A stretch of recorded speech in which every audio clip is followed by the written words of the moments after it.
welcome to Season 6, Episode 1 of Les Oderants. We're back. I'm Dan, and I'm joined by Fliss, Ben, and James. Say hello, Fliss, Ben, and James. Hello, hello. Hello. Hello, hello. What a wonderful time to be alive. Right, I want to start...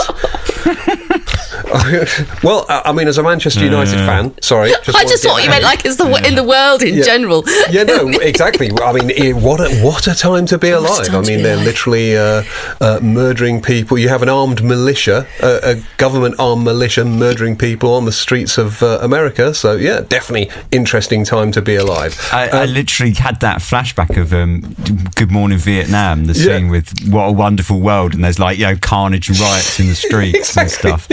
Yeah. Shit is fucked on a whole new level. Shit is fucked. But I want to. I've been saving this. I'm saving it, and because I feel like I need to let this out. I need to let the world know about something terrible that happened to me. So it's a source of shame, if you will. Is it perfume related, or is it just letting it out? It's perfume related. Okay. Yes. Unusual. I know. I tell you what, let's start Les Oderants with something about perfume. No, fuck that. Let's not bother. Let's do something else. Okay. So, we'll start somewhere else, and we'll get to the perfume point. So, one of the things that I've got into recently is buying second-hand clothing on like Vinted and stuff. It's just dawned on me that because I've lost so much weight, right, I had to buy like a whole new fucking wardrobe, basically. And I thought, I could probably sell some of my clothes. And it turns out, yes, I can sell them on Vinted and stuff. And then I thought, I might as well buy second-hand clothes on Vinted. It's, cheaper, and it's good for the world and all that, and blah, blah, blah. Right, so no shame in my game. I now buy second-hand clothes. I do it all the time. I love it. Yeah, almost all of my clothes are second-hand. Yeah, okay, good. Well, I am glad. And I don't feel shame about that. However, I bought, in fact, this very jumper. Okay, this is a Turnbull and Asser jumper. They make clothes by royal appointment. Yeah, they do. Got, like the whole fucking blah de blah. It's very nice. It's a nice jumper. I mean, to buy this new would cost an absolute fortune. Got it on Vinted for a very, very nice price. But here's my source of shame. It arrived, and first thing I do is I try it on, and I thought, God, that smells good. That smells great, in fact. So I messaged the guy who sold it to me. And no, it wasn't Aaron Terence Hughes. I messaged the guy. I said, just out of interest, what fragrance would have been on that jumper? He said, I only wear one fragrance. And come on, don't hang your head. Spit it out. This is so bad. So, I mean, basically, right, I've been collecting perfume for at least a decade. I do the whole Instagram review thing. I host this wonderful podcast. I spend all my time talking about fragrance, and I was completely stumped by nothing other than Bleu de Chanel. No way. I know. I was like, what the fuck? And he was like, yeah, it's just Bleu de Chanel. It's like, oh, fuck off. Are you taking the piss? This is the thing I have to sleuth out on my second-hand fucking jumper. What have I become? Oh, man, I was it just that you didn't, that you just didn't recognise it, or it doesn't smell like that on you? I mean, what is it? I don't know. I just don't know. You own Bleu de Chanel? I do, yeah. I don't wear it, but I mean... You don't wear it I mean, I know what it smells like, but... Clearly you don't. Obviously not. Well, no, it's like, and I say this all the time, no matter how much sort of, alleged expertise we have, you can, that can happen that can happen, where you don't recognise something at all, and you'll go, fuck off, that's not what that is. And they'll go, yeah, it is. Yeah. And it never, I'd be surprised by it, but I'm never surprised that my own, failure. I'm not surprised by my own failure. And it's funny that it's Bleu de Chanel, because it actually is, for all it's like, oh, it smells like shower gel or whatever people say. It's reasonably sort of complex in a way, and also the remnant on clothes is a whole other dimension of fragrance, isn't it? Do you know what I mean? That, I think, is probably what stumped me. But I mean, it just felt like such a fucking embarrassing thing. Hey, I'm this self-proclaimed fragrance expert. Actually, I don't. Sorry. Side note. Enthusiast. Say enthusiast. Yes, enthusiast. When did people start describing themselves as fragrance experts? And are they accredited in some way? Like who? I mean, self-appointed fragrance experts. Didn't Christoph Laudermail? Appalling. Christoph Laudermail had a little thing on Insta over Christmas about this. Just going. Oh yes, that's probably why I'm so angry. I'm just emulating. Like, everyone just stop saying that you are when you're not. Yeah, basically. Yeah. I was like, that'd be really, that'd be great, Christoph. I think I'm 100% in agreement with you. Well, if you want to get taken down a notch or two, fail to identify Bleu de Chanel on a second-hand sweater. That's basically how my year has started, and I'd be surprised if it gets much better. Although I can report 2 solid wins on the bounce for Manchester United, including one that I actually got to go to the game. I got to go to the City game, and we absolutely smashed them. Thank you very much. I know this is not a football podcast, but fucking hell, that was a great day out. I mean, it's quite sad, isn't it, that like we're excited over like stringing a couple of fucking wins together. Yeah, absolutely. And, it's it is desperate. It's still good news. I'm not saying it's not, but that game was fucking brilliant. Like, really was like, rolling back the years. It was superb. Look at Fliss. She's so bored. That Cunha got in trouble, didn't he, for his celebration? I don't know why. Was Arsenal, something to do with swearing into the camera. I think maybe, I don't know. Fuck knows. Imagine if I did that, swearing. Gosh. I don't swear at all.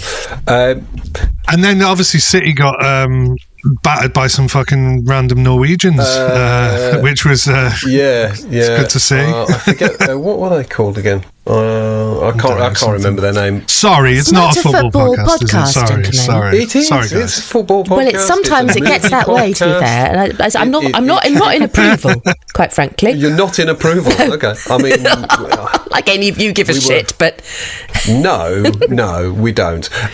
So anyway, apart from failing to identify Bleu de Chanel, I can report this arrived yesterday, which is the new Amouage.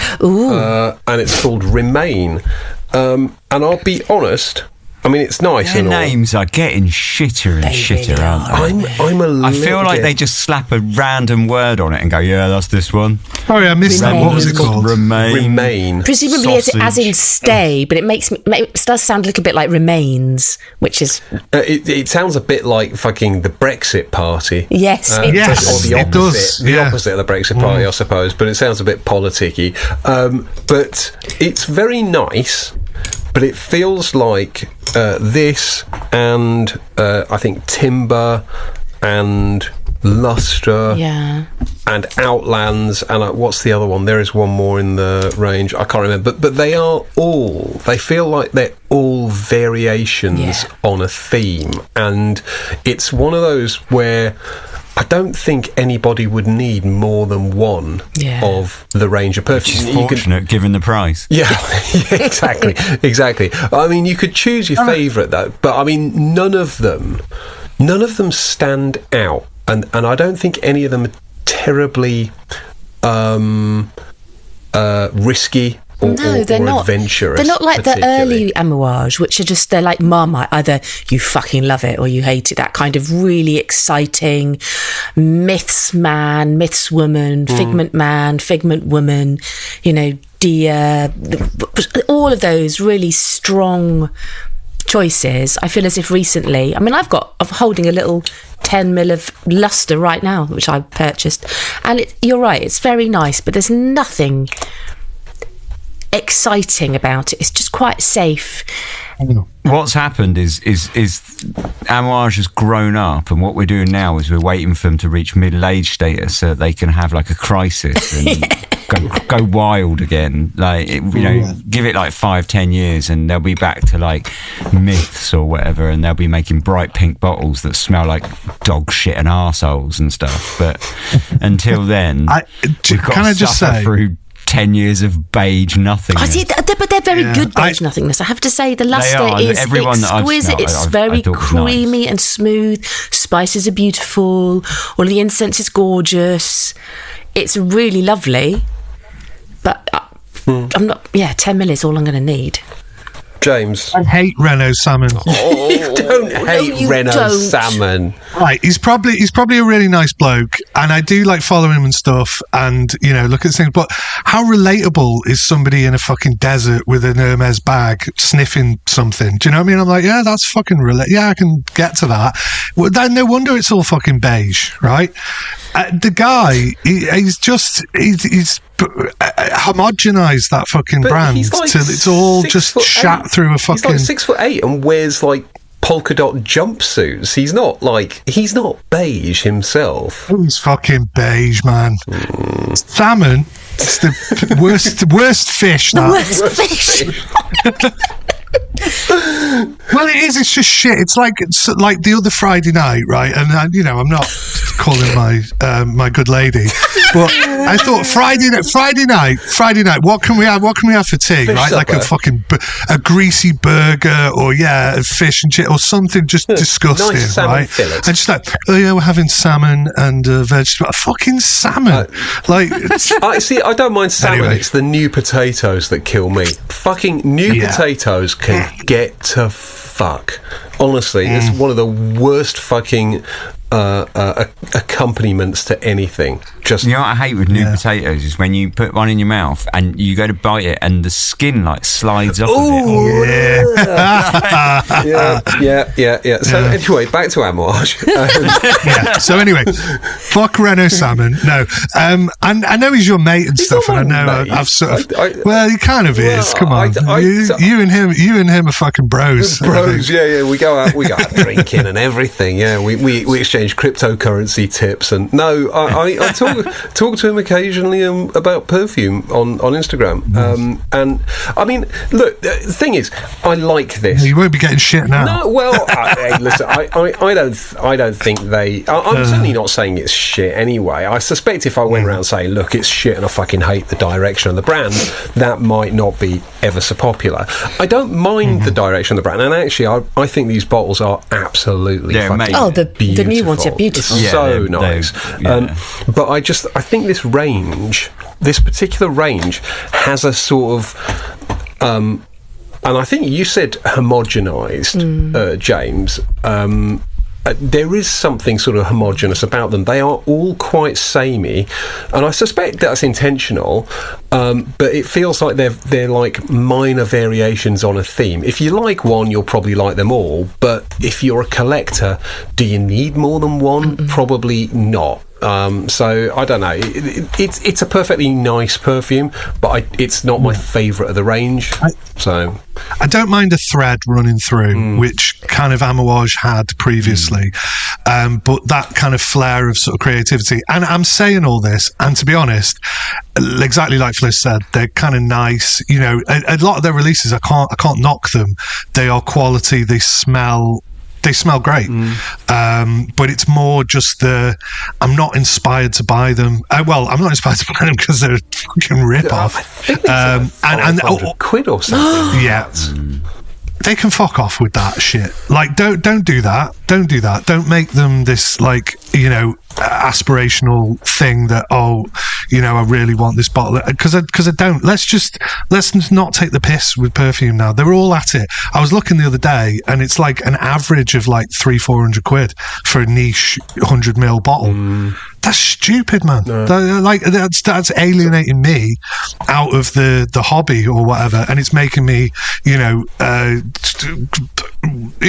I can't be arsed getting like decants or smaller things. I want the bottle. I want the brand. I want to buy it. I'll even go in a shop and buy it.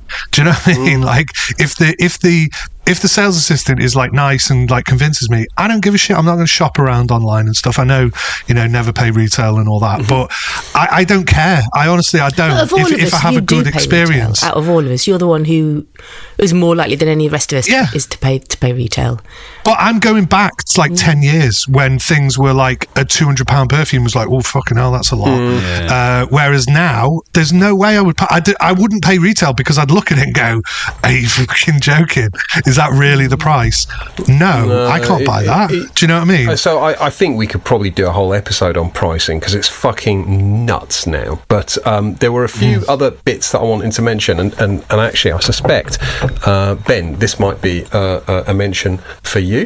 Off-White would the solution 1, 2, 3 and 4 were, I think they probably still are, on the Flannels or Selfridges website for £27 each for 100 ml. That's ridiculous, man. Yep, it is, and I bought 3 of them. I had one stolen by one of the daughters, so I now have 2 of them. But yeah, 27 quid each. It's fucking wow. Can I just say that good. Cap on that looks amazing? It's like a proper industrial... Yes, it's like an industrial sort of... stopcocky kind of thing. Stopcock, exactly, yes. You turn it off. I mean, it doesn't screw on or screw off, but yeah. Plastic? No, it's metal. It's metal. Yeah, I think so. Cool. Yeah. It feels metal. Yeah. It's more like weighty. Yeah. So I got this one, which I think, Ben, this was a brand you recommended, which is the Nisaba. Nisaba. I smelt that Les Alps. It's lovely. I smelt when you remember I went to that evening where he was there. Yes. I smelt like the mod for it before he was like, oh, this is like the upcoming one. It's great. It's really nice. So I bought it off some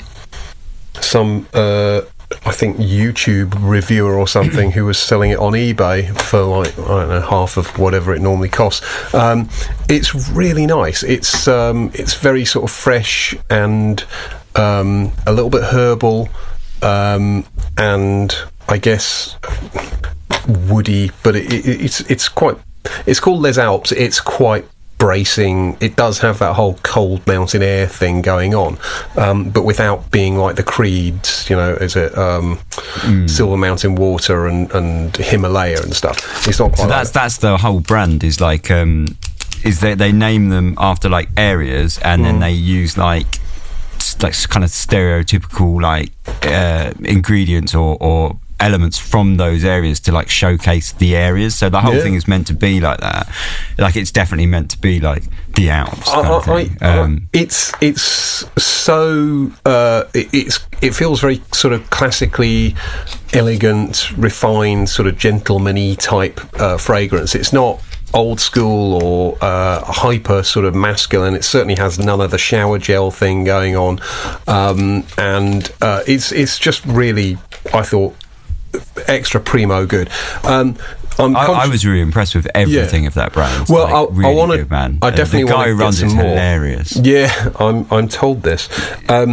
Right, so I finally. He just got absolutely shit faced. Oh, what's that? Sorry, I think that's a good thing. Getting absolutely shit faced at a presentation. He came to do this talk, and then like it lasted about an hour, and over the space of an hour, by the end of it, he was absolutely bladdered, and he was just like, "Yeah, perfume." Yeah, well, in fairness, it's fucking hilarious. In fairness, when I had you sent one to us, didn't you, for your picks?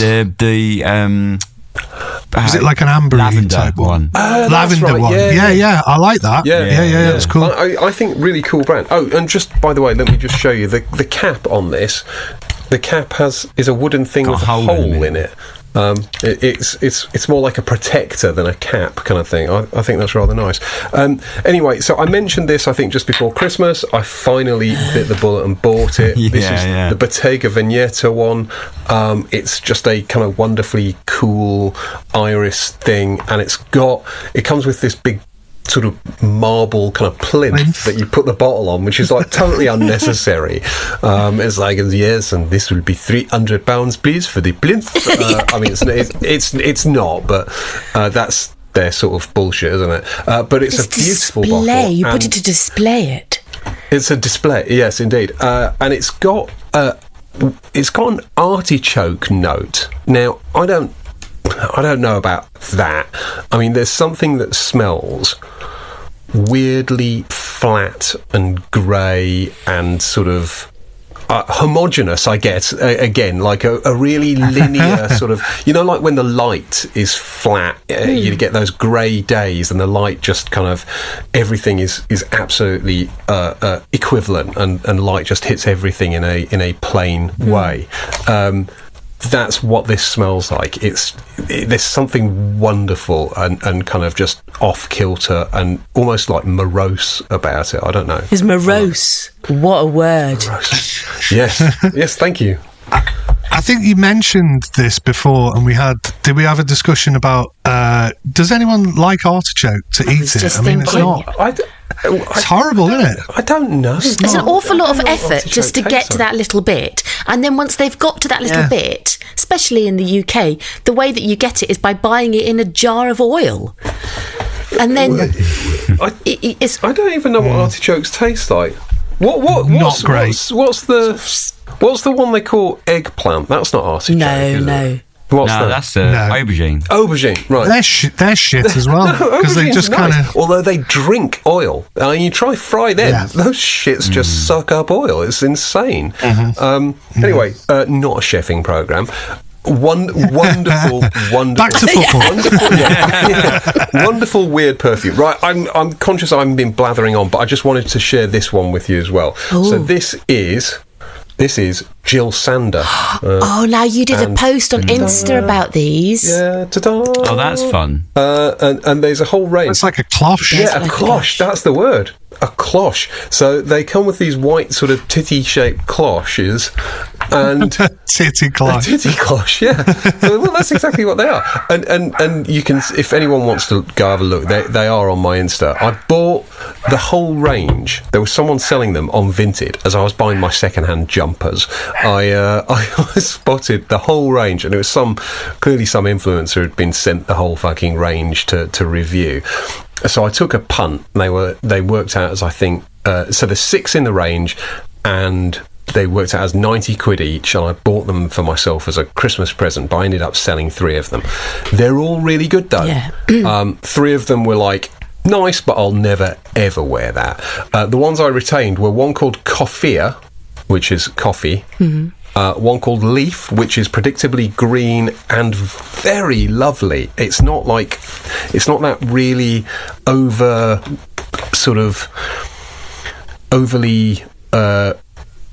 sharp kind of, is it galbanum? Which sometimes I find a bit of a head scrambler. It's green with some citrus and a little bit of sweetness, which makes it feel like something rather nice rather than something kind of bitey and kind of almost acerbic. And then one called Tea, which is just a black tea with spiciness to it, a bit chai latte-ish, I guess, but without the milky lactonic sort of aspect. Really, really good and really clean-looking range. All of them are good. There's a meal one, which is a honey, sort of natural honey, sort of not horribly sweet. And I sold that one. I also sold one called Earth, and then there was a rose one, which I can't remember what it was called. Probably just rose, but I sold that too. Do you know, Jill Sander, I don't know anything about this new range, but their old range that's all been discontinued was absolutely solid and flew under the radar. And if they're producing again with the same sort of like that same sense of like really clean, quite classical, nothing to stand out, but just everything absolutely pitch perfect, a bit like a Jill Sander piece of clothing. Yeah. Was going to be very... Are they really that big in the UK? Because they're an American brand, aren't they? Well, Jill Are they? I think Jill Sander is an offshoot of Prada, no? Jill Sander was like the... creative director or maybe a designer or something at Prada, who then struck out on her own. So, okay. So the clothing. So she might be not. Yeah. Well, all the Jill Sander clothing, I think, has that same Prada, very sleek line sort of aesthetic. It was founded in Germany. It's a German company. Oh. Oh, okay. But so it's just that whenever people mentioned the fragrances, they'd often go, "Oh, you can pick them up for like fuck all at discounters and stuff," and I'd be like, "You don't even see that brand in the UK. You do now. Like I've seen them since, but I've been like, oh, yes. I'd never seen those before. You can only get them at Wiesbadenhofen Pharmacie. Yeah. Can I just ask which of these off-white ones is actually good? Because I've been on another website which is House of Fraser. They're all so the same. They must be. They must be all selling them. Well, House of Fraser, Debenhams and Flannels are all owned by that fucking Geordie boy, Mike Ashley. So they're all fulfilled out of a central kind of warehouse. I see. So it explains why they're all 27 quid. But which ones are good and which ones are shit? I quite like number 2, which is like a very...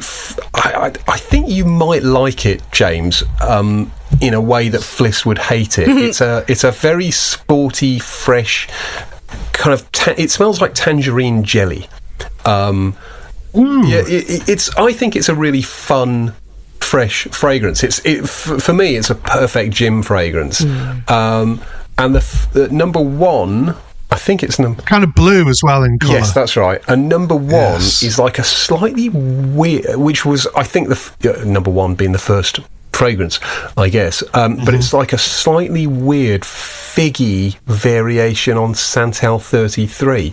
But I sort of I hate Santal 33, but I quite like this.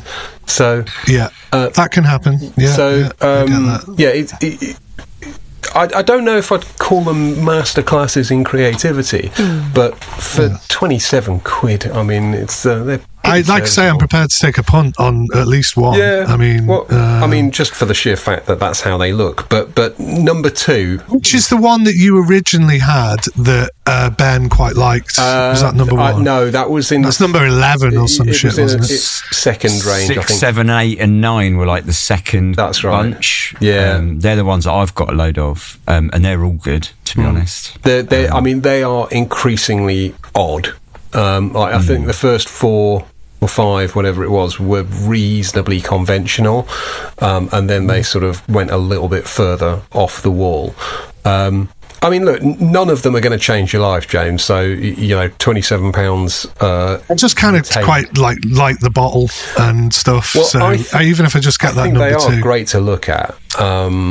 Yeah, and number 2, honestly, if you like the sound of tangerine jelly as a fragrance, I do. Right, well, I think you might sort of love it in the way that you weirdly kind of liked some of the Louis Vuitton stuff. It smells simple. It smells fun. It's quite uplifting and charming in its own kind of rather stupid, crass way. It's it's fun. Okay, cool. I've bought Amazing. Get a load of you.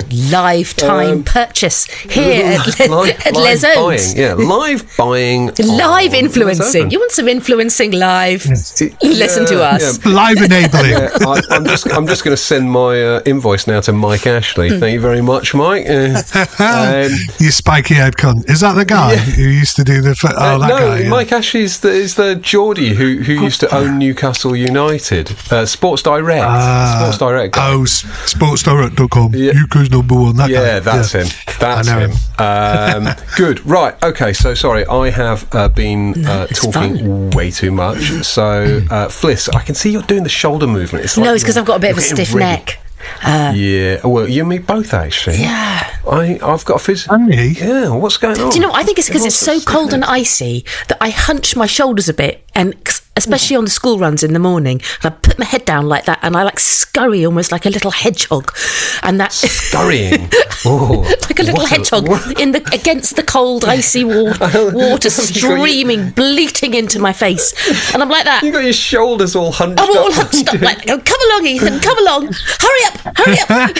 So by the time I get back home, funny. I've cricked my own neck, and I've been doing that every day for a week, or 2 weeks. So it's no wonder I've got a stiff neck, to be fair. Well, my uncle, I remember going on holiday with him years ago, and him going, look at these fuckers here. Like, and there'd be people walking on the beach. You go, bet they're English. And you'd be like, why is that? Because look at their posture. And he goes, you can tell who the like Europeans are because they're all like straight back. And he said, it's because we have to fight against the wind and the rain. It's like hunched over. And I'm like, yeah, that is true, actually. I've got really shit posture as well. That does actually make sense. I think if you go to somewhere really hot, observation. It gets into your bones in a different way and you sort of unfurl. Do you know? And I just think, oh God, I just need to be somewhere hot for a week. I want to go somewhere hot now. Yeah. Okay, Fliss. Well, tell us all about your perfumed last few weeks. Anything exciting you'd like to share? Not really. Oh, really? Okay, Ben, you're up. Okay. Moving on. No, go on, Fliss. Tell us. I think there's probably about two things that are worth mentioning.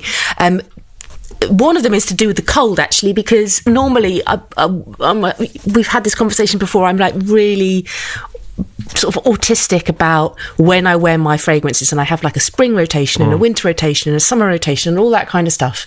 And over Christmas and the New Year, I threw that to the bloody winds, and I've started wearing all my hot summer heady white flowers just on really cold days.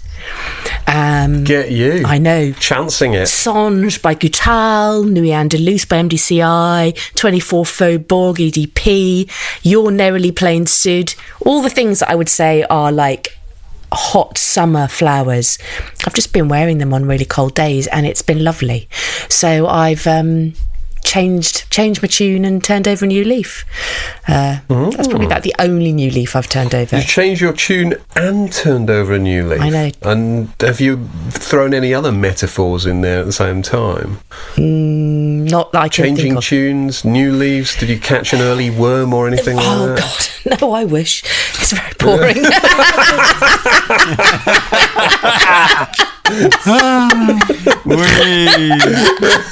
Wait, sex joke. Wait. The answer'd be a fine thing. Did you get your leg over? Brilliant. Fuck's sake. Oh, welcome back, kids. That's okay. The only other thing that I think is worth mentioning is that I tried the new Shalimar L'Essence. Oh yeah, yeah, and I kind of. Do you know what? It broke my heart to see lots of fucking B-rate fucking reviewers being sent that for free and me not. I was like, I just don't understand how. Who's a bigger advocate than me, bitches? I got loads of FOMO about it because it was all over Insta, and there was even like Curly Girl, what's her name, with a Curly Girl with the what's her curly fragrance with the get your balls in whatever in Dubai. The one in dip Dubai. Your balls in. Get your balls all cozy. I'm going to talk about fragrance. That one.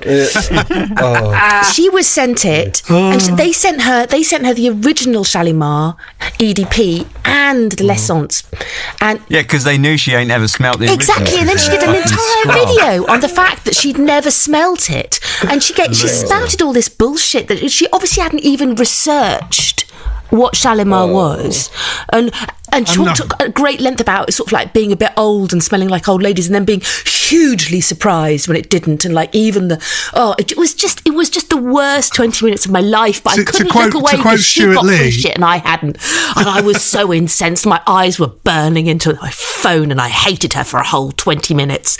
But then anyway, I got over it because I smelt the only 20 minutes.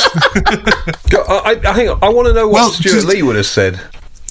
He would have said it's like a dog listening to classical music. Yeah. Oh, it was awful. Anyway, I got really FOMO. My lovely friend Rachel, friend of the show, sent me a sample, and it's okay. I mean, I think, to be fair, it's definitely Shalimar for people who haven't smelt Shalimar. It's a little bit like Shalimar for babies. It goes. Is that not a bit like that Shalimar Initial or whatever they made before? They made that Shalimar that was basically like, I don't think it was called Initial. There's one called Initial that's pink. It was basic. But I mean, even that's was basically Shalimar but chill. Yeah, but even that's. less obviously Shalimar than this. This is just basically Shalimar with all of the really good stuff taken out. It's very ice creamy, and it's safe. The lasting is atrocious. It doesn't last for 2 ticks. It has a pretty bottle, which is really why I was a bit jealous. I mean, I assume they've taken out that massive kind of... there's no leather. There's no leather. There's no smoke. Yeah, I was going to say that massive kind of leathery, smoky middle bit thing. But in making it ice creamy... gone from my mind. What is that? Sorry, labdanum. That's all right. That's So I assume they've taken the big labdanum. But they've taken everything out apart from the vanilla. Really, bit of citrus at the top, and then all the vanilla at the bottom, and it's fine. It's fine, but just it's so dull, and I was a bit upset because I was just like, "Come on, guys, you can do better than this. You really can," and. The people who I know have bought it and has decided to keep it are sort of saying, yeah, I'll wear it when I don't want to be a big Shalimar day, but it's not interesting in the same way as so the L'Eau de Shalimar is that very ice creamy, but it's got a really interesting lime note in it as well. So it's not just Shalimar. There are twists, there are flankers that are more interesting than this, and this is just stripped back and bit shit. Just judging by a jelk. Sorry, is it a jelk? I believe it is. So we check. Shall I look it up? Jelk. Sorry, Ben. Go on. No, I was just thinking, judging by the fact they sent it out to a bunch of influencers and stuff, and if you think they've already got a market that's going to buy Shalimar forever. Yeah. Right? Do you think they don't care that this is not meant for you? Do you know what I mean? This is not meant for us. It's meant for market expansion, and bottle collectors, because the bottle is really pretty and it isn't the normal bottle. It's got beautiful lettering on it. It is a jelk. I've just checked. It is a jelk. Well, I mean, do you know what? It's interesting you sort of mentioned that. Someone was asking me. Someone asked a question somewhere online the other day about Thompson Carter, I think. Which is I know, I can see the face, but this is one of these kind of bullshit brands. It's basically, I think, the Essence Vault, those guys, and it's their attempt to launch a sort of a more primo brand kind of thing. But it's still just a sort of, for us, it's a pretty shit sort of perfume. But a perfume enthusiast was asking about it, and I was like, well, you're not the intended market, The intended market here is people who don't already buy lots of perfume, not people who buy lots of fucking decent perfume and know what they're talking about. This is intended to expand the reach of the perfume market, and I guess someone has to chase those new customers, and what they're doing from a marketing point of view is maybe not a bad thing at all. But don't sort of get into it thinking this is going to be great. It sounds like the same can be said about this new Shalimar, which is that it's not there for enthusiasts. Is to try and sucker some more people in, give them a soft landing point. Entry drug, exactly. It's a gateway drug. It's cannabis, or whatever the gateway drugs are these days, I guess. Well, they actually say it's cigarettes. Actually, oh really? Because it's kind of a habit forming. They're not balloons. Balloons. Yeah. Balloons. I sort of feel like that's probably an entry drug. Yeah. It's pretty easy, isn't it? Ballooning. Yeah. Do you mean as in laughing gas, nitrous? Yeah. Right. I mean, that's... Do people do that, really? Yeah, I mean, it's too young for me. No, it's not. I used to do it. Come on. 5 pills for a 10. I have done it, obviously, but it's not a nice feeling, though, is it? It's a bit horrible. Yeah, like I say, my era was getting 5 pills on the beach, wrapped up in a Rizzler, pay a tenner, everyone's happy. That's my era. None of this balloons and fucking... Yes, well, I mean... DMT vapes or whatever. Yeah. Lovely. Okay, well, this is not a drugs podcast either, although maybe it should be. Let's all get high as a motherfucker. Probably have quite a lot to say between the four of us, to be fair. Yeah. Well, anything else, Fliss, you'd like to report on before I switch to one of Du Bois? The only other thing is I managed to purchase some Roja Rose Parfum in those little, he does these little 7.5 vials. I bought 2 of those on the grey. And it is right on grey, a absolute dead ringer for vintage Nehema. Oh, really? I mean, like, boom.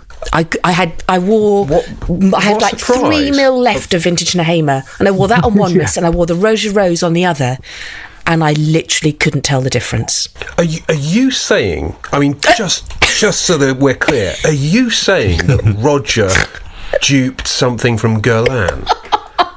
Because, I mean, that does sound out of character. It does sound out of character, doesn't it? But the thing about it is that vintage Nehema is really hard to get hold of. And even if you do purchase it, sometimes it's turned.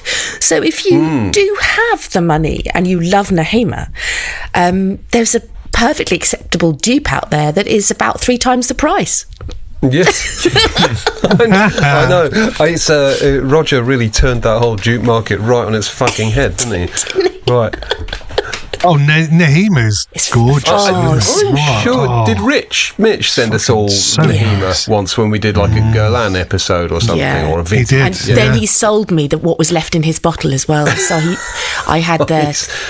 He'll always do that. Yeah. No, but he gave me a taste and then go. I bought that and the Jiki, and I bought every. Yeah, but it was. He does do that. To be fair, he was more than generous with the price, and I loved it. He's terrible. He's a terrible person and a bad influence, and he's very, very keen to sell me his Dior Homme Cologne original edition. He's always telling me about that. Yeah, he's like, I've got Dan on the fucking hook. I'm going to get Dan to buy it. Yeah. So, yes. Yeah. Okay. Well, Rich. Just on a sort of Rich Mitchie related thing. I can't remember if I got this before Christmas, but I managed to get a bottle of the Iquitos, the Alain Delon. Yes. And it's funny. I was talking to a friend today because I wore the Dior. The Dior Bois d'Argent Esprit. Yeah. Oh, yeah. And it doesn't smell awful, but it's just like a nice smell, right? It's not a perfume that I get any sort of reaction or joy from. There's no beauty to it. It's just it's something that feels like it's crafted to smell pleasant for people. And when you juxtapose that with something like the Delon, which as soon as I got it, I just like 20 sprays, and it's like having a religious experience. Yeah. I mean, it's just so completely kind of emotional and resonant, and just kind of it just pickles your brain, whereas it's so much more than a smell is I guess what I'm getting at, whereas the Dior Esprit it smells all right, but it's just a smell. That's really all it is, with no soul, no kind of character whatsoever. So I don't know what really my point was or why. It doesn't matter. Imagine I should imagine that Alain Delon used to actually wear that perfume. I'd love to think so. And he was a strikingly fucking beautiful man, wasn't he? Like, you know what I mean? Guy. You can't argue with that. I'm straight up and down, but I'm like, fuck, like Alain Delon, take me, Alan. But but he's very like suave. There's people who are like, there's different kinds of like good looking, isn't there? There's people who have like, a kind of an aura or something.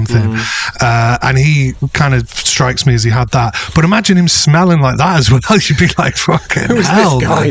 Who's this, Jesus Christ, bastard! And why can't I be him? Yeah, exactly. Okay. All right. Well, you can for a price. A little bit. You can have a little taste for about 300 of what it's like. For 50 ml, you can track down a nice clean vintage.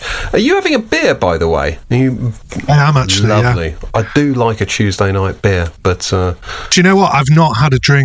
I've been quite ill over Christmas, to be honest. So I was actually in hospital. Oh shit! Yeah, you said. But I'm still fucked now. So I don't know why. But I'm not like contagious or anything, but like they're just like, oh, you might have like some kind of lasting like asthma now. I'm like, what the fuck? So yeah, I'm not in a good fucking way, to be honest. And I can't take my medication. Well, I can, but I'm a bit frightened too. Right. My immune suppressant stuff. Yeah. Maybe I should have saved this for night, but I don't care. People can know. Fuck it. But no, because I was on immune suppressants. Obviously, if I get a cold, I was fucking blue lighted in there and everything, and that like stayed over and shit.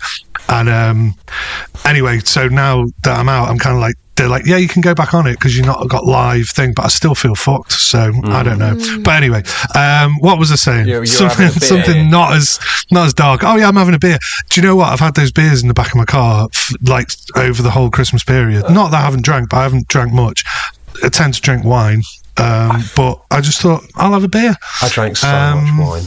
I drank so much fucking wine over Christmas. I drank at least a bottle every night for like 3 or 4 weeks straight. Wow.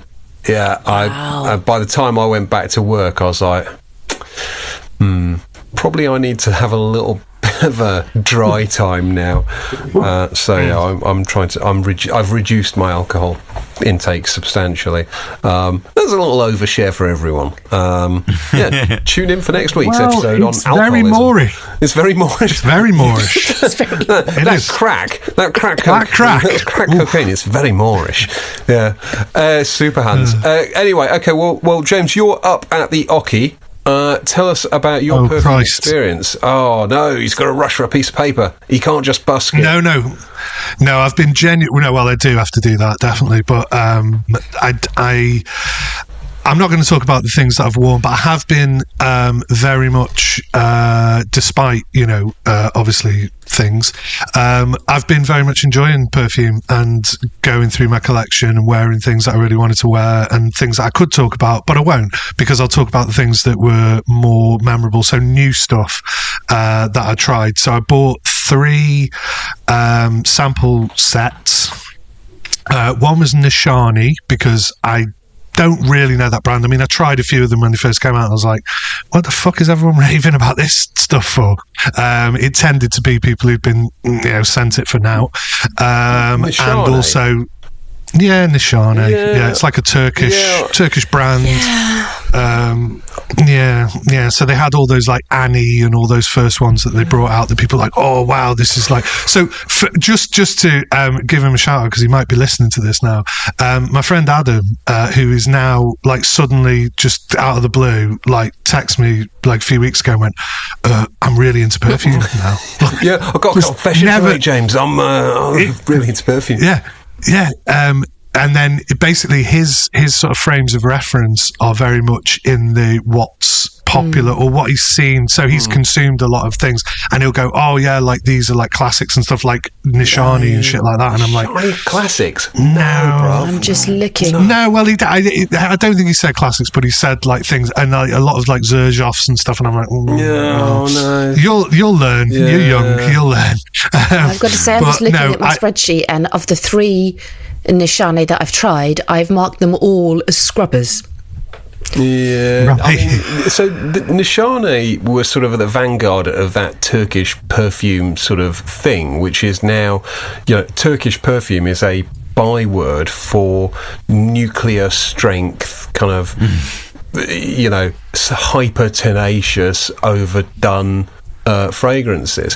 What's the coconut one? Nishani coconut. I've got Fan Your Flames. That's it. Yes, screechy as all fucking last forever. So that screechy is the word. Actually burnt my nostrils. It gives it, that coconut notes. It has a sort of burning sensation to it. It's vile. It is vile. I've got it, and I don't belief. Actually hate it, and I wear it every now and then. But every time, it's like, Jesus fuck, man! Like it just. Will you calm down? Yeah. It's insane. They had their big hit was Hachivat. Ami. Hachivat, Annie and Hachivat. So Hachivat is basically like a Ventus, but with a sort of globby patchouli and just overdriven and amped up. It's got like 18 fucking afterburners strapped to it, kind of thing. It is horrible. It is horrible. Certain perfumes, in fact most perfumes, are just not meant to be that strong. I could not bear it. No. Salt and vetiver is all right. Do you know, that's the one that always gets dumped for like 60 quid on Notino and all. Like, I bought it on Notino for about 60 quid, funny enough.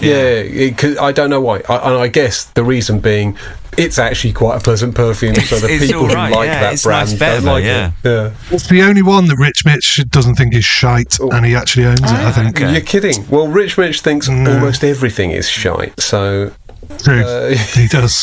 He really does. So when I told him, I'm getting these 3 sample sets because shite. I'm like, have you tried any of them? He doesn't need to. Apparently. Did you like any of them, James? Yeah, that's what I'm going to say. On, yeah. Like, I've the Nishani, right? So we're on the Nishani.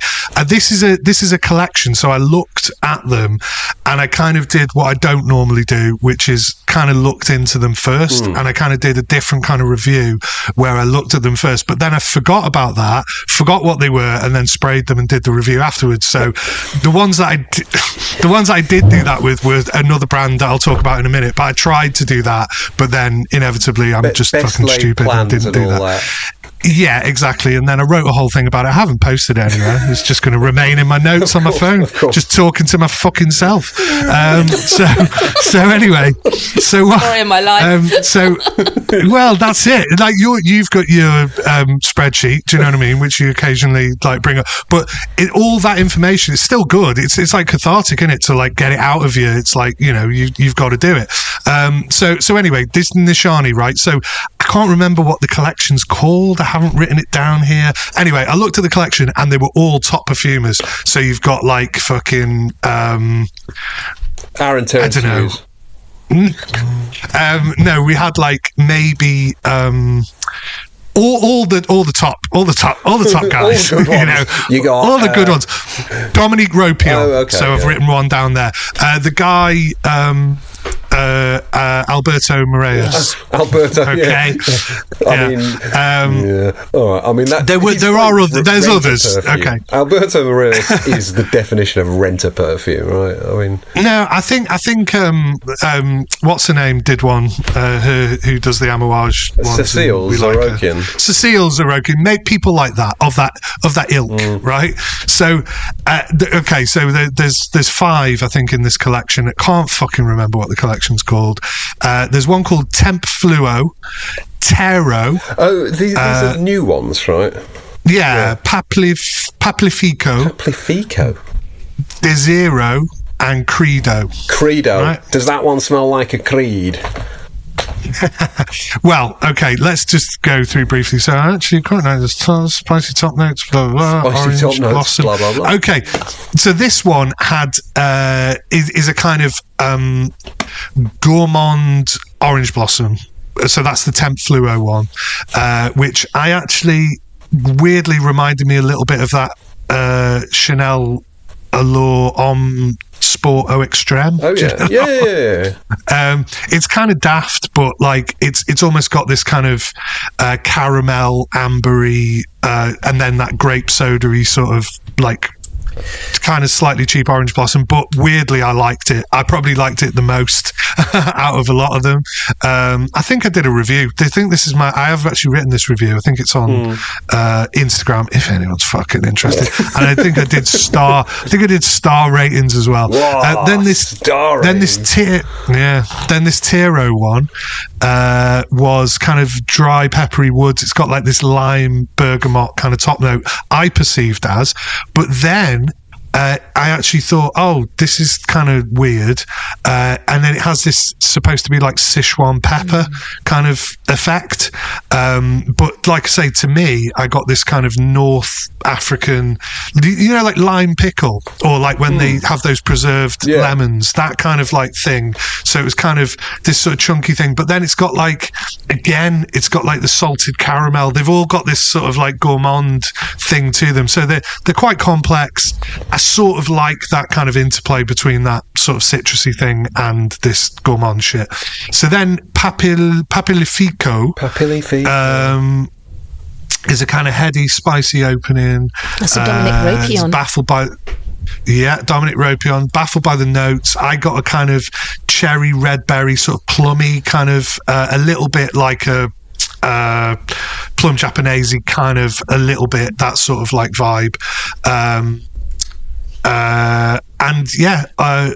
Artemisia, which is a kind of weird sort of note. So yeah, it was kind of strange. All right, not great. I was really on the like, oh, it's a plum. It's a definite like plummy fragrance, not a bit of plum listed at all. It's all like herbal type like notes and stuff.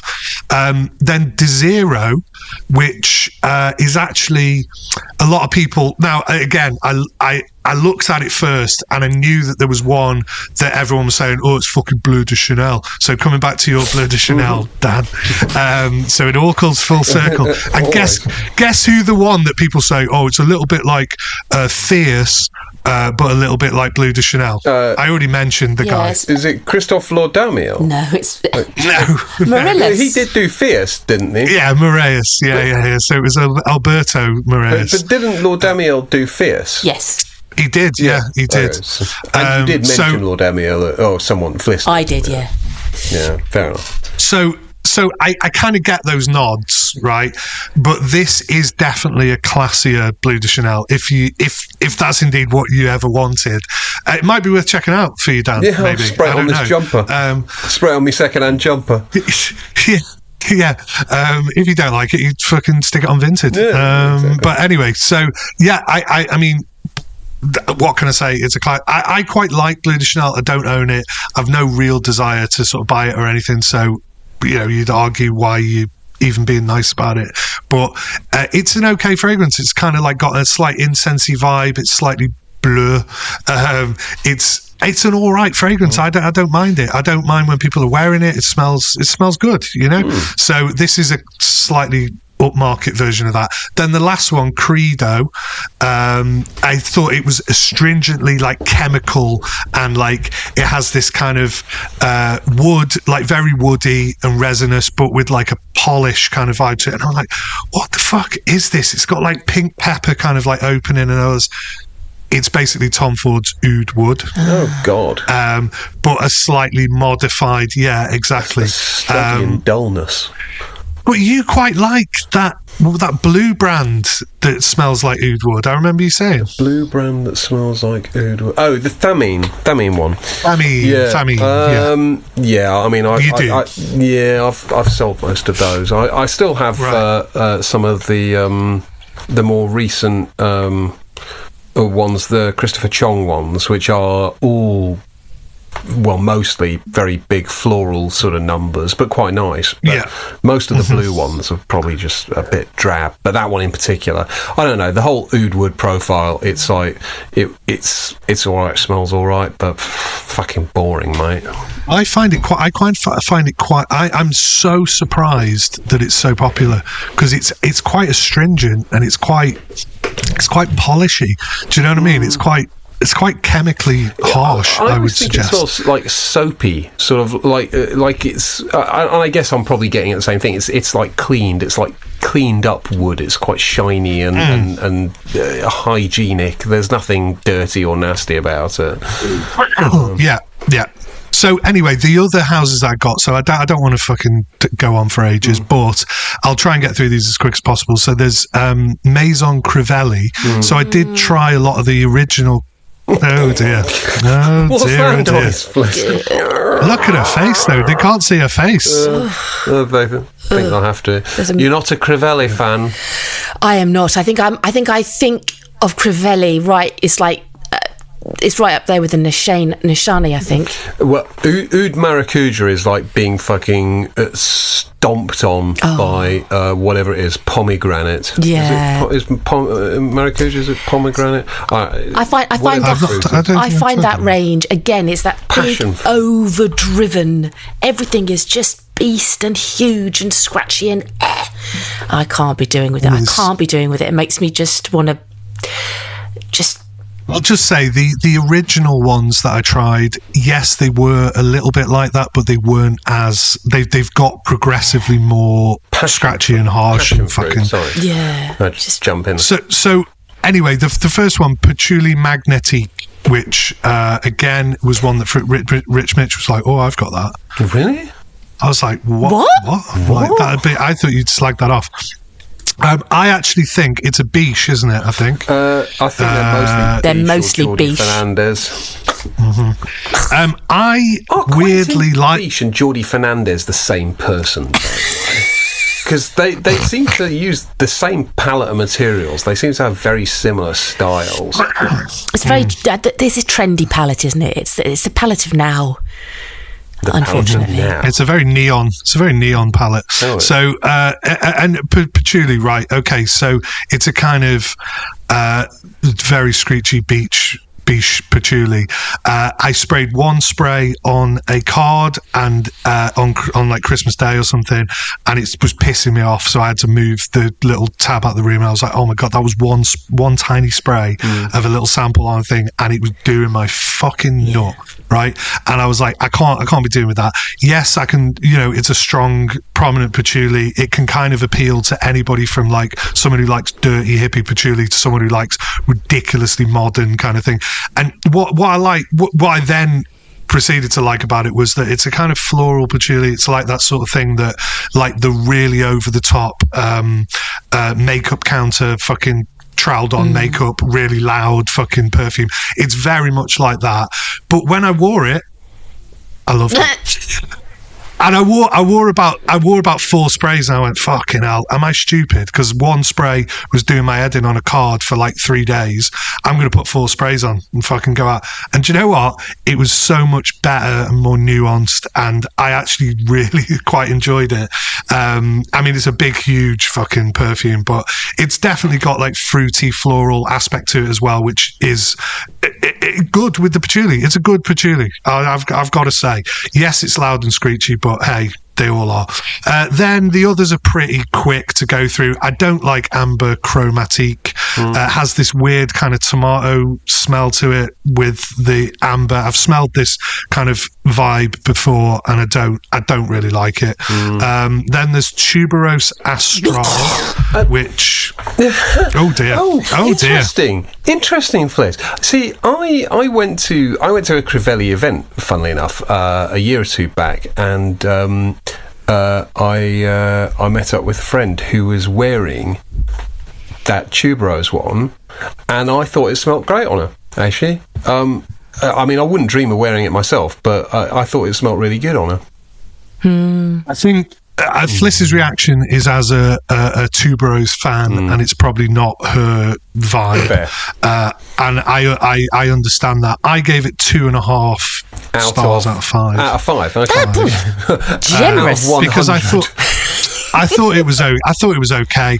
I called it a sweet, absurd, banana-y top note with a kind of creamy, floral sort of bubble gum. And although I said Tuberose aficionados may think it's some phone-it-in fucking bullshit, basically, with Fliss in mind, and that's what she thinks. So yeah, and then I just put, it's loud, neon in its presentation. I don't hate it. Okay, because I don't hate it. But I wouldn't wear it, and if you're looking for a Tuberose, it doesn't really serve the purpose of anything particularly interesting to me. What else was in the set? Is that all of them? Because there was one that I'm interested in your opinion on. Hibiscus Mahajad. Yeah, that's just okay. That was okay. It's a kind of, if that's what hibiscus smells like, fucking, it's all right. I've got hibiscus now tattooed on my arms. Oh, I saw. Yeah, I like that. I like the thick, pretty. the very thick line work. Aren't they pretty? Aren't they pretty? Yes, they've got pretty flares. Oud Stallion. Oh God, no! Saddle leather nastiness. I got 2 stars, and it was lucky to get that. To be honest, hugely disappointing smoky fragrance. I said it's that kind of modern shit leather accord at its heart. That's all I said. Really, you're very generous with your stars. When your stars match up against your language, your reviews, I think you're very generous with them. I am a bit, but if I give something 1, I would be like, this is dog shit, fucking. Or if I give it a 0, I'd really go to town on it. So because it was a fragrance and it kind of was bearable, and a lot of these I wore afterwards and went, yeah, it's sort of not as bad as what I initially thought. So a lot of the time I kind of go in and then kind of rein it back and go, give it a star, give it a couple of stars. It's actually got moons. I did moons on this one. So anyway, Oud Maracuja, that's the one you were talking about. I mean, yeah, that's the passion fruit. Was it the one? Yeah. Maracuja, well, yeah. Did it have passion fruit? I mean, I just said, what did I say? I said, the thing is, opening confounded me because I tried it alongside Oud Stallion and compared them, and compared to that, this was great. Right. So, although it wasn't great. Okay, I can understand why, because do you know what? It's a boring fucking Oud Rose, and that's it. I think it's made by Zora. Is it Zorokian? I've written her name in here for some reason. It may well be. It's boring, right? Yeah, it's okay, but it's like we've smelled that a million times before. Why do we care? We don't. No. So I think that was all that was in the set. Did they not have Santal Volcanique? No, but I've tried that one before. Because the reason Santal Volcanique's quite nice, but the reason I'm sort of interested in your opinion is that it gets quite often compared to Dolce & Gabbana by man. And I tried it. It's not a million miles away, and I can see nice, why. Yeah. I got the original Crivelli set. And yeah, I did. I really quite liked that one, but that was a few years ago when they were like a really new brand. They are making so much money; it takes the absolute piss. They've gone from like Theobald Crivelli, the guy basically doing everything, to them shipping millions of units in like 4 or 5 years. They've gone nuts. The Oud Maracuja is a Jordi Fernandez.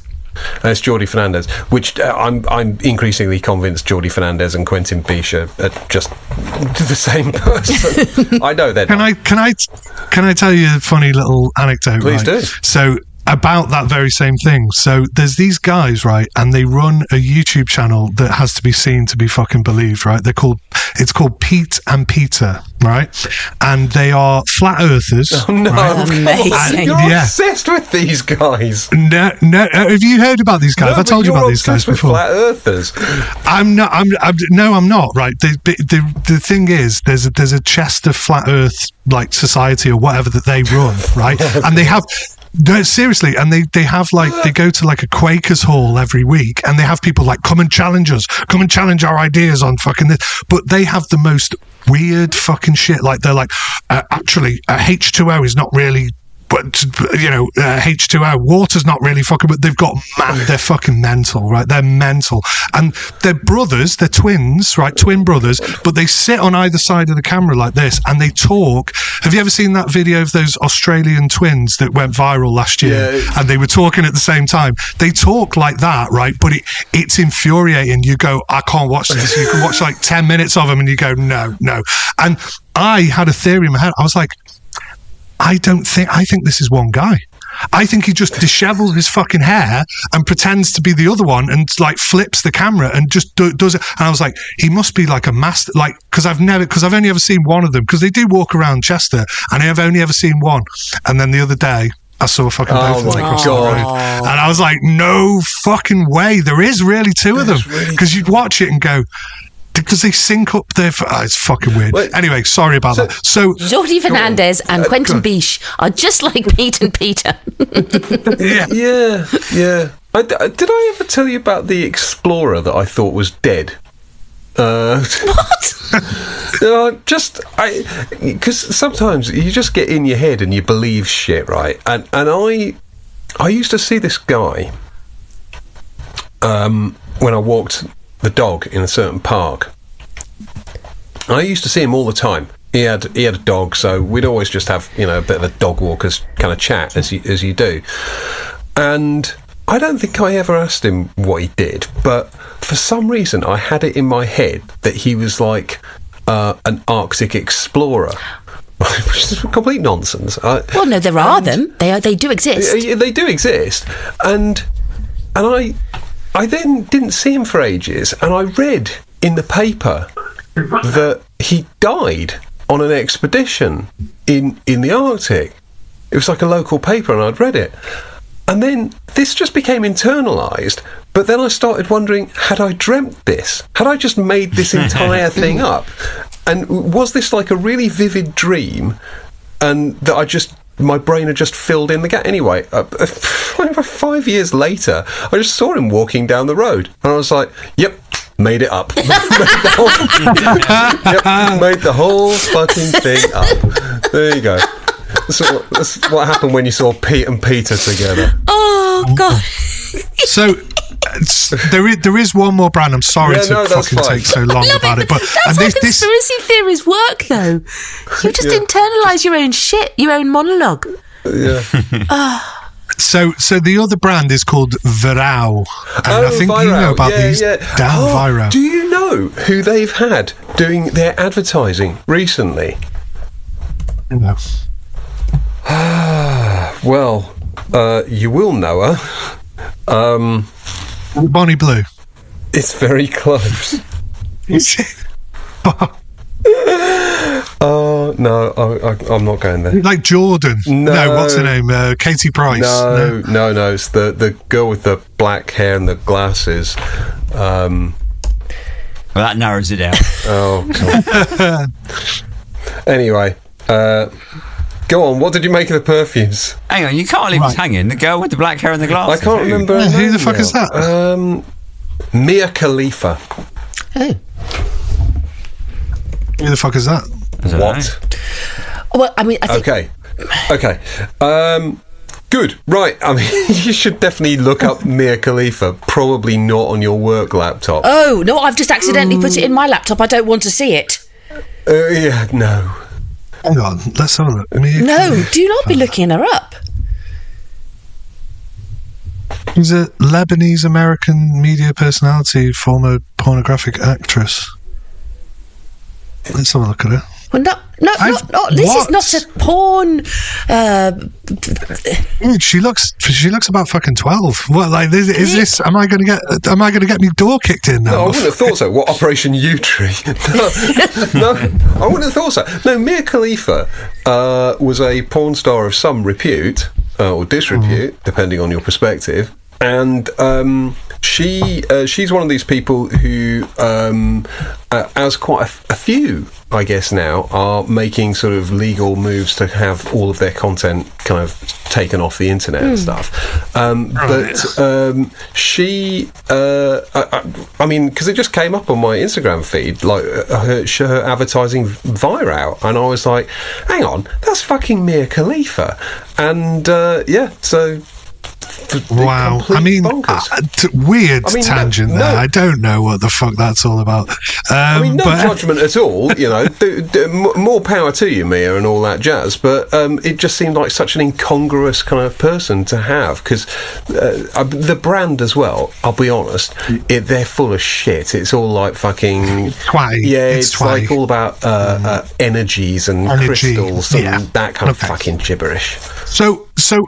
This is a brand, right, that I was pre-programmed to fucking hate, right? Because it was all, it's vegan fucking this and vegan crystals. Like, it's basically like taking the essence of like an indie brand, and they're perfumed by our mate Lynn Harris, Perfumer H, right?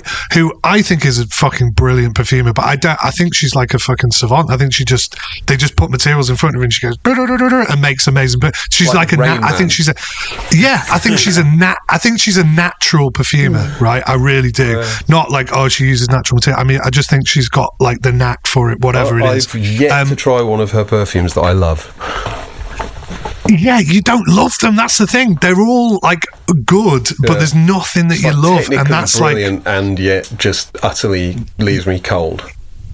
Correct. And that's kind of the story of the brand. However, I was really pleasantly surprised at how much interest there was, and so they all have these little taglines. So I've actually wrote the most ridiculously long, this should be on a blog or something, right? Because I've written all of their crap that they write and gone, yeah, that's fucking stupid bullshit, yeah, and like wrote my own little comments by it all. But they have things like they say and spray, and they have like a little motto that you say and spray, and it's all about energy, and this is uplifting, and this material does this, and blah blah blah. And they say that it's backed by neuro. Oh, don't give me that fucking neuroscience bullshit. So, like, you say something as you spray it, like, so that you like associate, like, correct. Okay. Little taglines. Like, so there's things like, yes, exactly. So they say and spray, get down to earth, and stuff like that, like, because it's a kind of earthy one. And then they have things like, so I didn't write all the saying sprays, but I've got a few of them. So I mainly took the piss, obviously. Say and spray, I wink from within. That's for is that some Lido, kind of, which is a flirtation and seduction perfume. Oh, I didn't try that one. But is that some kind of internal aperture? I don't know. I wink from within is what it says. Internal aperture. Well done, James. Wow. So anyway, so this one says, I clear the weeds of my mind and wake to fresh green growth. That was I Am Verdant, which actually, I Am Verdant is quite nice. Not being funny. It's well better than the Verdant. What was that one, Fliss, that you wear? Oh, Verdant by Bougie. I love that. Bougie, Verdant by Bougie. I like that as well, right? And I thought it was great. And this, what this is kind of like, it's sort of very, very similar to that. But this actually has like a base and like a development and like other things. I know kind of the idea of that Verdant. I'm not knocking that Verdant. But I know you weren't a massive fan of it in the same way that I am. So you say your piece. Well, no, I kind of was, but I kind of see it as like you wear it to like, it's kind of uplifting and like a nice, it's kind of like an easy grab sort of wear. That's what I got from what you said. Whereas this has that element to it, but it also has more bass to it. So it changes all to the point where it doesn't even smell like the same perfume at the end, which you can't say about Verdant, can you? So and a lot of them. So like, I mean, there's one with an apple note, right, which has a really, by the way, the bottles are really cool. And do you know what else I like about it, right? Another thing about the brand, it may be twatty, full of woo and fucking whimsy and all this shit, but they're only like 130 quid or something. So that's the right price. That's what they should be, right? The packaging's amazing. The actual look of the brand, okay, it's all about crystals and, we crush up crystals and put them inside the glass and all this kind of shit. Well, to help your energy and your fucking chi flow and all that stuff. Well, do you know what? I genuinely came away from it like the one with the apple note is called the Sixth, and it's got like a shiny chrome looking kind of thing. They've all got individual like the gradient, the fade of the glass, so they'll have like two different colored glasses. They look great, and they were all, there was not one in there that I didn't like. And there's one called Witchy Woo, right, which I thought, that's very sort of self-referential. It understands that this is a stupid fucking woo brand, but it's actually really refined and great. It's like they've taken that witchy bullshit and gone, let's actually make it really good and smell like a proper perfume. And do you know what? I actually really came away going, that was a good brand. They've got one called Georgette, which was a bit boring, a kind of modern Rose Chypre, Magnetique 70, which was a kind of more like you'd expect from Lynn Harris, a sort of vetiver, cedar, frankincense, angelica sort of vibe. Do you know what? I really quite like them, and I didn't want to at all. I did not want to. Oh, one thing, I got them from Harvey Nicks in a heart-shaped box, right? So the samples come in like this heart-shaped little cardboard box, which is all recyclable and shit. It's really nice. Got it out, and they'd all leaked. Oh no! Love that. So that's a bit shit. That's probably their fault. But then I sent it back to Harvey Nicks. I still haven't had my refund or whatever. But I was kind of like, can you not just? It's not like it's a fucking, Gucci loafers or something, just send me a fucking new one, or just refund me the money and I'll keep the fucking samples. Do you know? No, we've got to take the samples back. And I had to take all pictures and show the lines where it all, and I was like, you can see it's fucking, why would I do that? You know what I mean? I spent a load of other money on Nishani and they didn't leak. So anyway, that's just a little pet peeve. But do you know what? They're all right. Nice. Okay. Well, that is good to know, and I strongly suggest you check out Mia Khalifa's work. I won't be. That's for the brand. That is. And you think she's got a VR one? VR headset. Totally immersive experience. Anyway, no, she's not. Exactly. Right. Which I think with perfect timing. What are you doing? Hello. With perfect timing brings us to you, Ben. Okay, you carry on. I'm gonna put this little one back to bed. Okay, right. Well, Ben, you're going to tell us all about your perfumed Christmas and so on. Well, really big news over Christmas, actually. Yeah. Like, massive news. Massive. Lionel Richie Hello has been recalled. I saw. It's been why though? What is it? Liliol or something? Linalool. Not Liliol. Liliol. So I guess it's obviously a lily sort of phrase. It's got too much of that in it or whatever. So it's been recalled. Apparently it's a carcinogenic. So I'm keeping hold of mine in its pristine box because it's obviously going to become a raving collector's item. Very, Did you get like a product recall notice, or did someone just share this information with you, or was someone it in the shop when you went in? No. Someone told me. I can't remember who it was now. It might have been Jess. I can't remember. It's probably Rich Mitch. Yeah. I'm awful at texting back Rich Mitch actually, but he texted me yesterday. He's like a Gatling gun. He'll just keep firing fucking messages at you. You can ignore him for like a week, and you'll just go, "Oh, look, there's 600 messages from Rich." Well, see, I'm really bad at texting anyone back at any point. Right? I'm aware. And yeah, exactly. And I text back Rich yesterday because we could have a big moan up about Christine Nigel because there's a new Hermes Jardin Solomon. Right. It's bound to be shite. It's shite.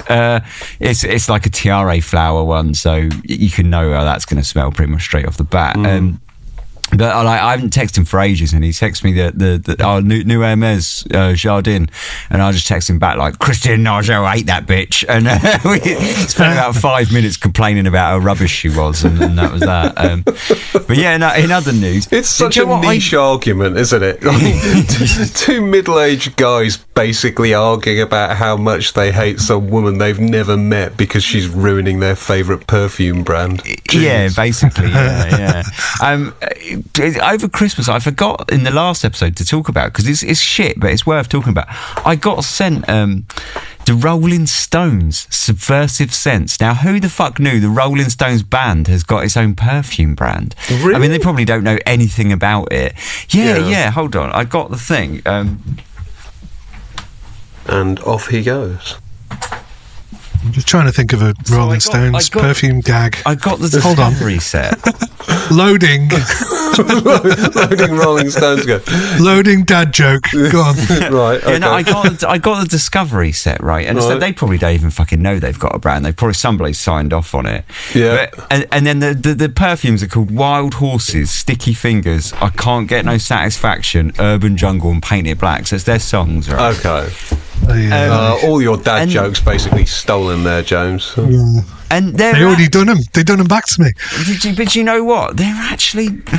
Are they all right? All right. Like, Paint It Black is like a kind of saffron oud rose that I thought was actually quite good. The others, they're very like... So there's 5 in there, and they're very like one of each. If you remember, there's a gourmand, there's an oud rose, there's like a typical kind of showery masculine. There's a big floral feminine kind of thing. So they're kind of... It's like a boy band, you know. They've got the sporty exactly. one, the cute one, the fucking, the mixed race one. Sticky Fingers are kind of gourmand. It is, yeah.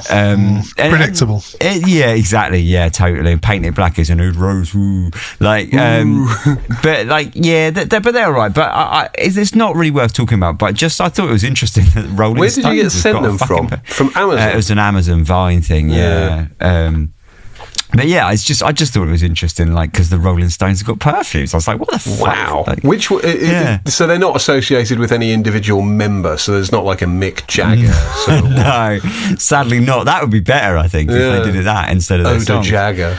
Yeah. But I just thought that was kind of interesting. I forgot to mention it last time, so just thought I'd chuck it in there. But otherwise, Christmas, I've been buying loads of perfume and really? Tried loads of new stuff. Yeah. So I bought Gris Dior the other day.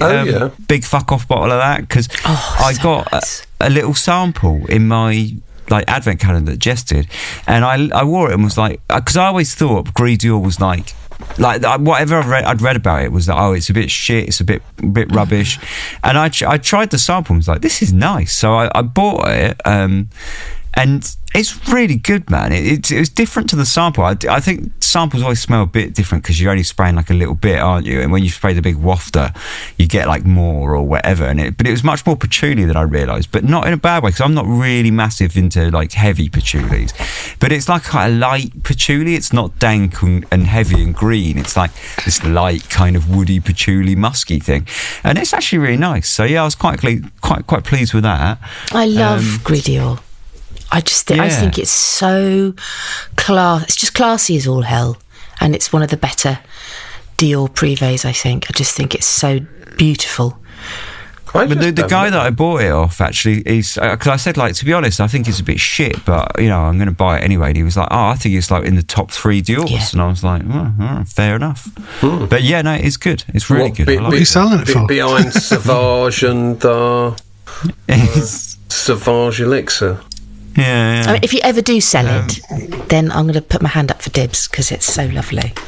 And I got for Christmas, Jess bought me ginger, the Goldfield and Banks ginger one. Oh, Ingenious Ginger, yeah, that I smelled in the shop and liked it. And that's good as well, and different to how I remember it. It's not as it's much more muskier than I remember. But that was nice. So yeah, that was good. But she's good, isn't she? Your Jess, at picking you nice things and buying you nice things.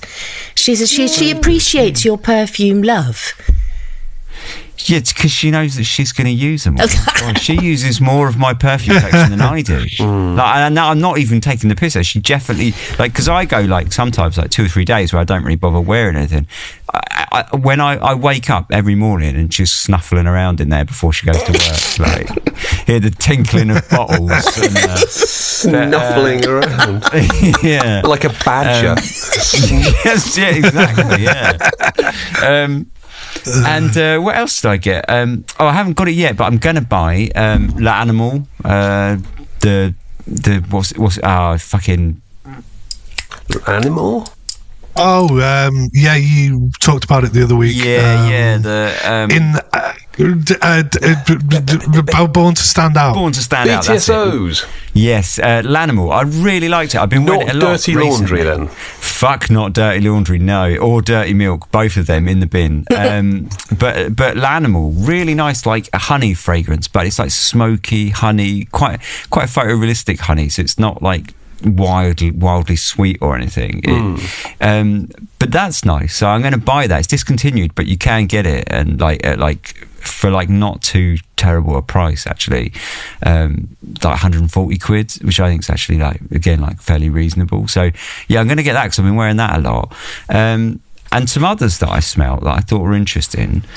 Theodorus Caliotis? That's it, yeah. Theodorus Caliotis or something. One called Coffee Addict. Right, okay.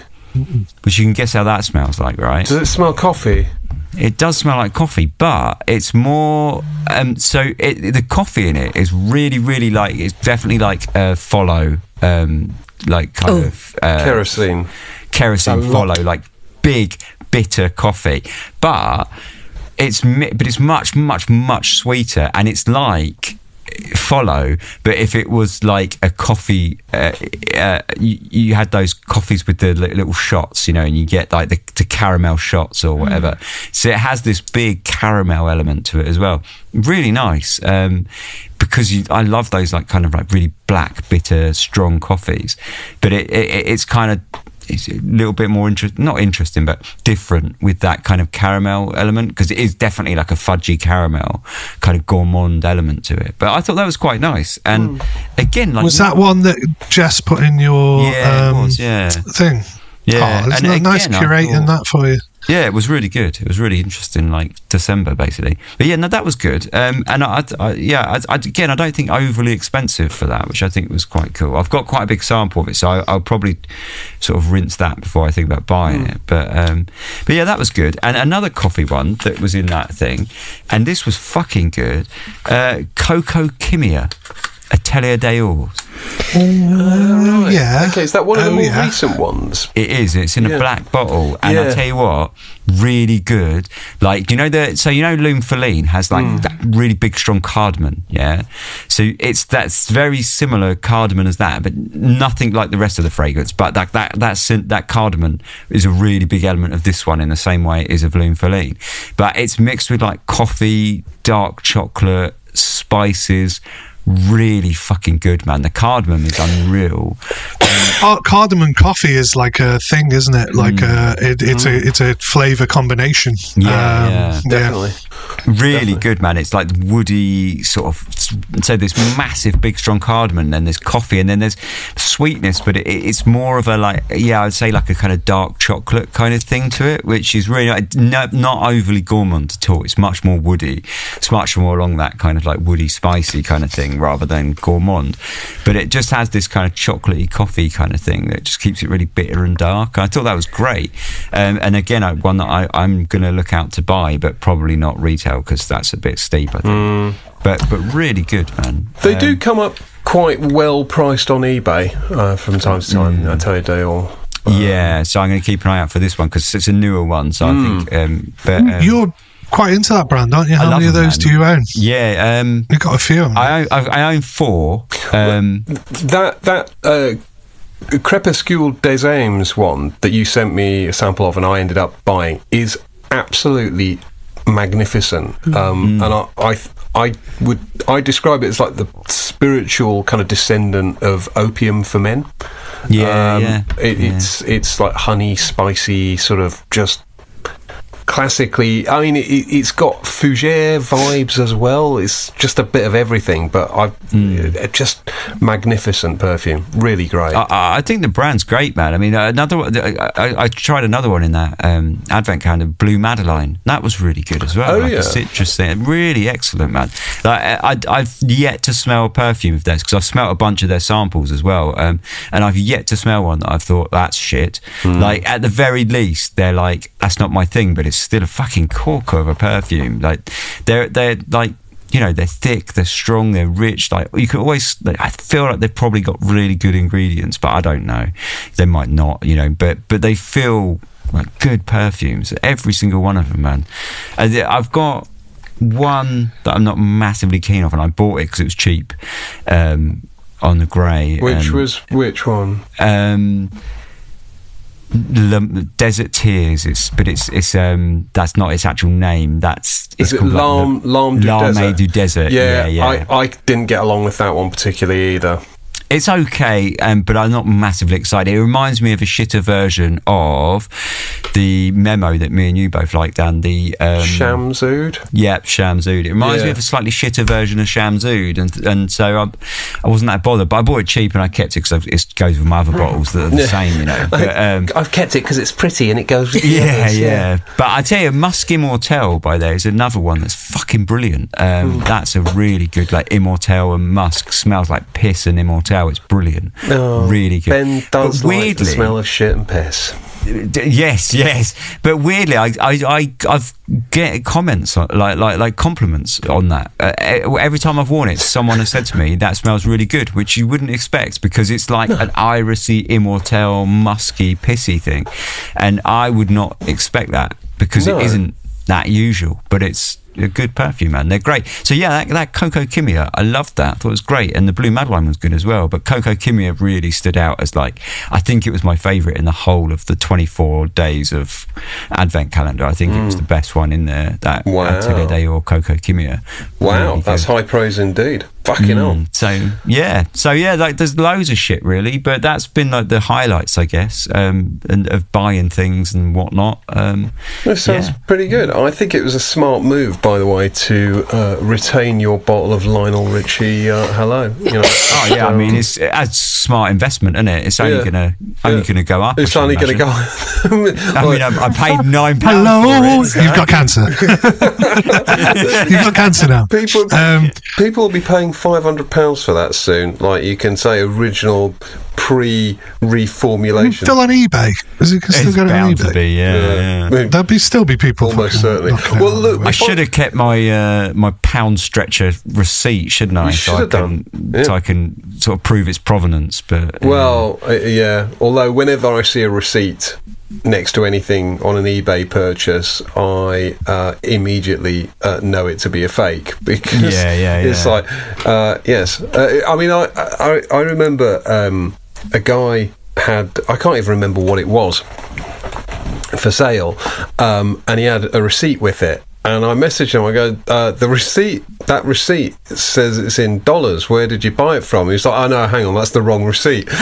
2 minutes later, he changed the picture, and the receipt was now in UK pounds. I was like, yeah, but what shop did you buy it from? Because they don't do receipts. I think it said Louis Vuitton on it, and like they don't send you I think they don't give you a paper receipt. I said something like that, and he goes, oh no, you're right, yeah, it was from Selfridges. 2 minutes later he's changed the receipt, and now it says Selfridges on it. People just have receipt generators. It's just absolute fucking bullshit.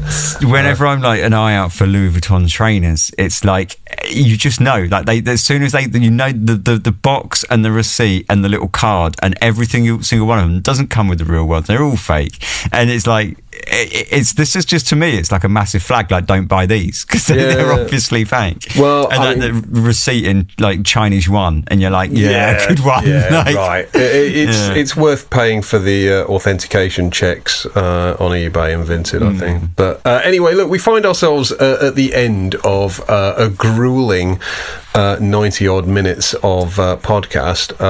It's felt good to be back.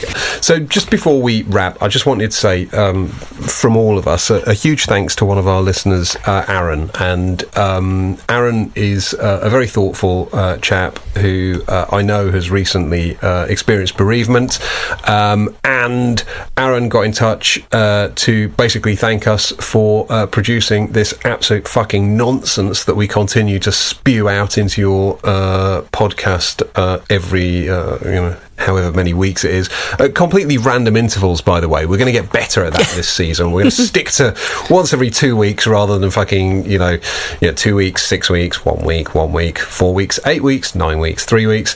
We're going to stick to every 2 weeks if we can. But Aaron got in touch and said some rather moving and very kind things, and I won't sort of read them all out on air because it will bring tears to everybody's eyes. But we all Aaron kindly, and for no earthly good reason, sent us all a small gift, a small donation, which actually it wasn't even that small. No, it wasn't that small at all. It was quite a substantial donation, if I'm honest. And so I suppose next time we'll talk about what we did with our Aaron money. But Greedior. Well, there you go. I just wanted to say a special thank you to Aaron at the end of our first episode of the new season. I'm sure Aaron will be listening, along with all 4 of the other listeners that we have. Hopefully it's been enjoyable to have us back. If it wasn't, I don't give a shit. I enjoyed myself, and that's really all I care about. So on behalf of me and the rest of the team, we'll see you next time on Les Oderants. Bye. Bye. Bye.